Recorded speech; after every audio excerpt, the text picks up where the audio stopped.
Next article में देखिए equation reducible to Bessel equation. हमें पता है हमारी बेसल इक्वेशन क्या होती है, x square d square y by d x square plus x d y by d x plus alpha square x square minus n square y is equals to 0। ठीक है, अब देखिए बेटा इसको हमने रिड्यूस करना है टू बेसल इक्वेशन। अगर हमें कोई भी इक्वेशन गिवन होगी तो उसको हमने ए जे एन, अब जे एन क्या है, जो यहाँ पे एन है, ठीक है, एक्स स्क्वायर माइनस जो एन है ये वाला आएगा। ठीक है, अल्फ़ा एक्स मतलब जो एक्स का यहाँ पे कॉफिशेंट है अल्फ़ा वो आएगा।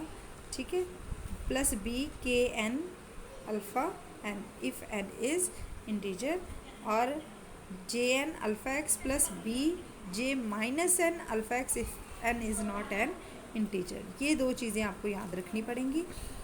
एक्सरसाइज बहुत सिंपल है। यहाँ पे देखिए इसको अगर हमने रिड्यूस करना हो तो हमें इसको इस फॉर्म में बनाना हो तो यहाँ पे हमें एक्स स्क्वायर चाहिए। तो सबसे पहले हम इसको एक्स स्क्वायर से मल्टीप्लाई कर देंगे, ये एक्स स्क्वायर आ जाएगा, यहाँ पे एक्स स्क्वायर आएगा तो ये एक्स स्क्वायर एक्स के साथ कट जाएगा। देखिए यहाँ पे एक्स चाहिए था, एक्स आ गया। अब इसको एक्स स्क्वायर से करेंगे, ये एक्स स्क्वायर आ जाएगा और ये एक्स स्क्वायर से कट जाएगा, तो यहाँ पे भी एक्स स्क्वायर हमें चाहिए था, तो ये हमारा इस फॉर्म में ये बन गया। अब यहाँ पे हमारे पास आ गया, इसको तोड़ने के बाद ये पॉइंट ऊपर ले गए तो 100/094096, तो ये किसका स्क्वायर है, 64 का, तो 10/64 का स्क्वायर आ गया। और n की वैल्यू क्या है, अब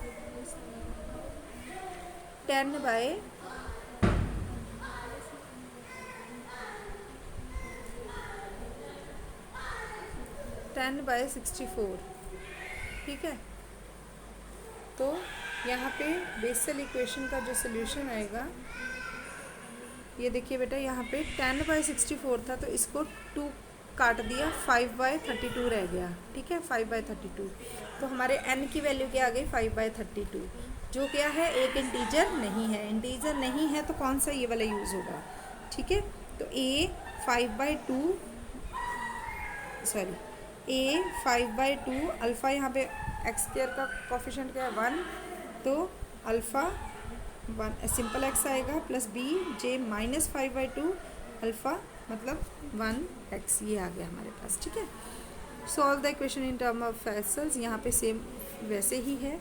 ठीक है, तो एक्स स्क्वायर को z कर देंगे, dz/2x आ गया, तो इसका इंटीग्रेशन जो है dy/dx is equals to dy/dz dz/dx, इस तरह से करके dy/dz हमारे पास किसके इक्वल है,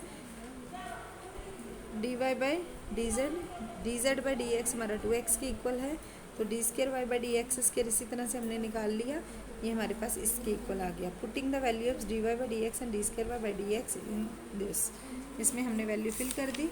वैल्यू फिल करने के बाद ये आ गया हमारे पास dy/dz।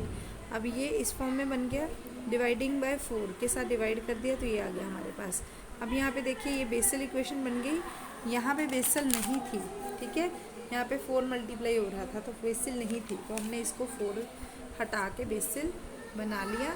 तो अब ये क्या आ गया, अगर तो m इंटीजर है तो ये आ जाएगी, अगर नहीं है तो ये आ जाएगी, अगर है तो ये आ जाएगी। ठीक है, नेक्स्ट अब km की वैल्यू जो है वो किसके इक्वल है, ये km की value jm z dz jm z square, तो y is equals to a jm x square plus b j minus m x square if m is not an integer. This is the result.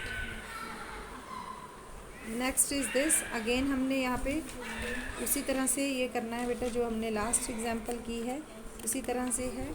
ये वाली example हमारी जैसे हमने first example की है उस तरह से है, तो all the examples are same. ठीक है, तो ये सब एग्जाम्पल्स आप 2C के आराम से कर सकते हैं।